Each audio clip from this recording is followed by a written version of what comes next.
to your soul. You're on Twitter. You get tangled up in these political arguments. It just hurts you. It's not good for you. And so I would like to, I'm trying to figure out what's going on underneath that and what we need to do about it. And that point about, sorry to interrupt, but that point about being on Twitter and sort of getting embroiled in these arguments, we've all done it. We've all got really angry. We've all got really depressed about certain things, I think. And you see many people around you. I've got sort of friends, family members who I'm slightly concerned about because they're getting so radicalized by this stuff. They're getting so angry that they can't remove themselves from the issue. And I was speaking to my friend before this interview, what kind of questions should I be asking you? And we had this debate, and it was this: when you're on Twitter and you're angry about these issues, or even if you're not on Twitter and you're angry about wokeism, for example, or identity politics, what do you do? So we came up with 2 solutions, and I want you to comment on both.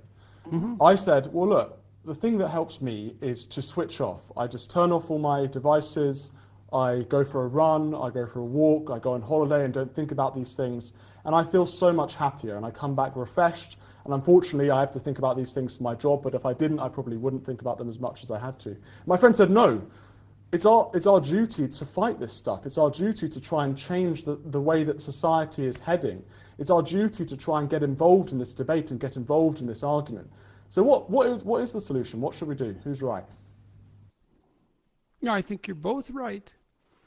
You have to see how much you can take and not take any more than that. And so shutting off and protecting yourself against the electronic onslaught, let's say, which is all new technology, right? We have no idea what its psychological impact is, and especially of something like Twitter, because Twitter is a radically new form of communication. And we don't know what it is. We have no idea. Like, does the fact that you can only communicate in 280 characters now, does that radically increase the probability of the exchange of highly irritable comments? Possibly. It looks like it. And I've read some research that seems to indicate that. And we don't understand that. And by the time we do, well, we'll be on to some other form of communication that we don't understand. So it won't even matter because we won't have time to understand and get adapted to Twitter before something else comes along. We're in this time of such stunning transformation that no one can keep up. And so unplugging, that's really necessary. And it's very hard for any of us to figure out, well, how much can you take? I'm up in this northern lake now, and I didn't know if I would ever get up here. We bought this place in February, and I was so sick I didn't think I'd ever get to see it. And I came up here about a month ago when I started feeling better, and I haven't left. I thought, oh, looks like I live here. Who would have expected that? But it's really nice to be out of the city, way better than I thought. I needed it way more than I knew. And it's part of this connectedness, right? It's great, it's wonderful, but man, it comes at a price. And then with regard to responsibility, well, your friend is right. It's like you have a religious responsibility. You have a political responsibility. You have a communal responsibility, and you need to shoulder those responsibilities for a variety of reasons. Partly because none of those systems will work without you, and you won't work without them. And so you ignore them at your peril. Truly, you ignore them at your peril, partly because you won't be what you could be without shouldering that communal responsibility. And then you'll pay for that in your individual life because you'll be shallow and immature and weak and clueless and a puppet and a sheep and all of that. And so, and it's not a simple matter to get that balance right. It's not a simple matter because, and one of the things that I think is a danger for people when they take on that responsibility and they see these issues and they want to solve them, for example, which may start with trying to solve the problems in your own life, is it's difficult to know where to stop and how do I word this correctly? Well, that was pretty good. They need to. Well, I think that what I'm trying to say is people can become radicalized, and people can become. You can go too far down the rabbit hole, and you can become entrenched in these issues. Do you see what I mean? Yeah, well, that's part of the danger. That's part of the danger of the contamination of the profane with the sacred. It's exactly that, because you see, there's an instinct that pulls you into that, say, conspiratorial and radical and overcommitted form of thinking. What you're doing is manifesting religious devotion to a set of ideas, let's say, that don't warrant that worship. And worship, what is worship? Worship is what you imitate. That's what it is. To worship something is to imitate it. That's what it means, most fundamentally. Well, be careful what you worship. Be careful. And you think, well, I don't have to worship anything. It's like, oh, that's what you think, is it?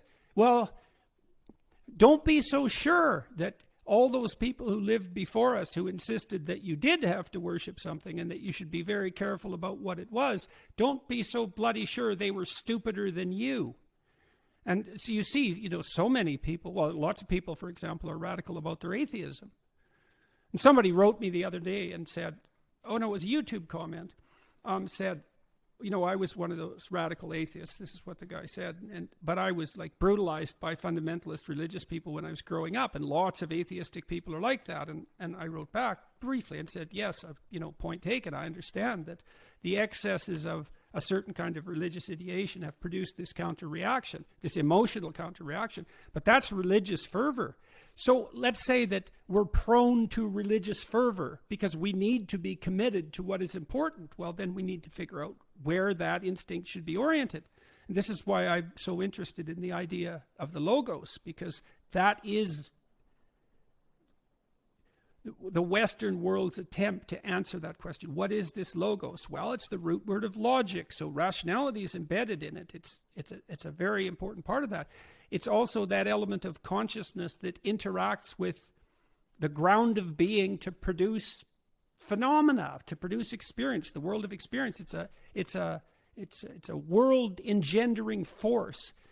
It's an ethical demand as well. So you see that in your wrestling with your conscience, which is a virtually universal experience. Like, what the hell is that exactly, wrestling with your conscience? Why can't you just tell yourself what to do and you listen?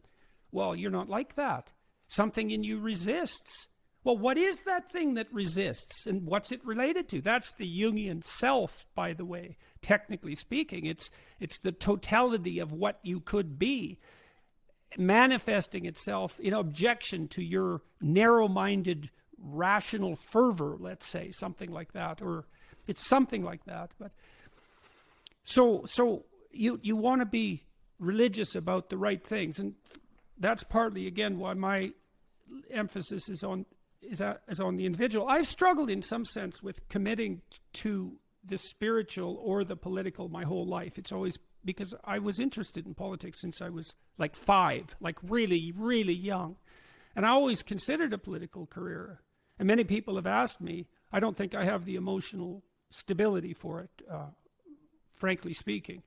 I don't think I could tolerate the stress. But in any case, every time I've had a choice, I pick the psychological. It's what I would like to, I've devoted my life to. What would you say? Well, psychologists work on individuals, and that's what I decided to do. And that's it's safer in some sense to do that as well, right? It's who doesn't? Wouldn't it be better for everyone if there were more better people? How could that be worse? In December 2000.